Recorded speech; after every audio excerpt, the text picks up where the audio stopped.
ብዛት ያላቸው የጉልበት መገጣጠሚያ ጅማቶች ተጎድተዋል ተብለው ያውቃሉ?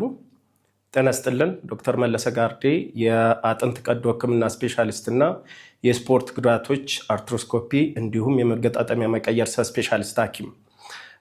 የጉልበት መገጣጠሚያ ብዛት ያላቸው ጅማቶች ተጎድተዋል ተብለው ሊያውቁ ይችላሉ። ይህም በሕክምናው መልቲ ሊጋመንት ኒ ኢንጁሪ እንለዋለን።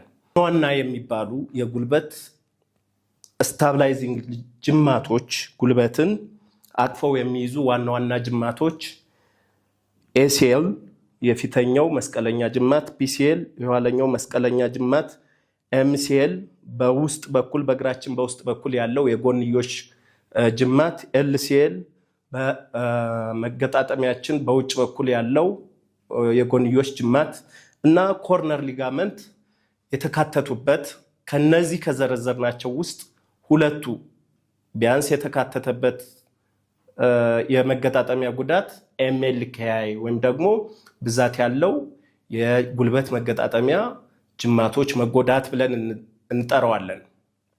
ከዚህም ጋር ተያይዘው ስብራት፣ የልም አጥንት አርቲኩላር ካርትሌጅ ዲፌክት፣ የደም ስር መጎዳት፣ የነርቭ መጎዳት ሊካተቱበት ይችላሉ።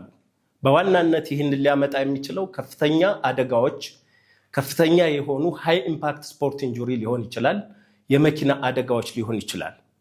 ብዙ ጊዜ በሕክምና በሐኪም እስካልተረጋገጠ ድረስ እነዚህ ጉዳቶች በመጀመሪያ ደረጃ እግርን ሊያሳጡም የሚችል ጉዳት፣ ለምሳሌ የደም ስሩ ተጎድቶ ከሆነ እግሩን ሊያሳጣ ይችላል። ነርቭ ተጎድቶ ከሆነ ቋሚ ጉዳት ሊያመጣ ይችላል። ጅማቶቹም ደግሞ በቀላሉ ከሚታከምበት ሁኔታ ወደ ውስብስብ የሕክምና ዘዴው ሊያመራ ይችላል። ስለዚህ እንደዚህ አይነት ጉዳት በሚከሰትበት ጊዜ ወደሚመለከተው የሕክምና ተቋም በአጥንት ሐኪም በተለይም ደግሞ በስፖርት እና የመገጣጠሚያ ቀዶ ሕክምና ስፔሻሊስት ሐኪም በመታየት ደረጃ በደረጃ ሕክምናውን ማግኘት ያስፈልጋል። ለምሳሌ ጅማቱ መሰፋት ሪፔር ሊሆን ይችላል፣ አዲስ ጅማት መስራት ሊሆን ይችላል።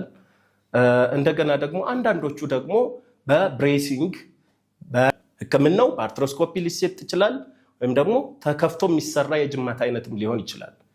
አስቀድሞ የደም ስር ነርቭ መታከም ሊኖርበት ይችላል። ጅማቱ ደግሞ ቀስ ብሎ መታከም ሊኖርበት ይችላል።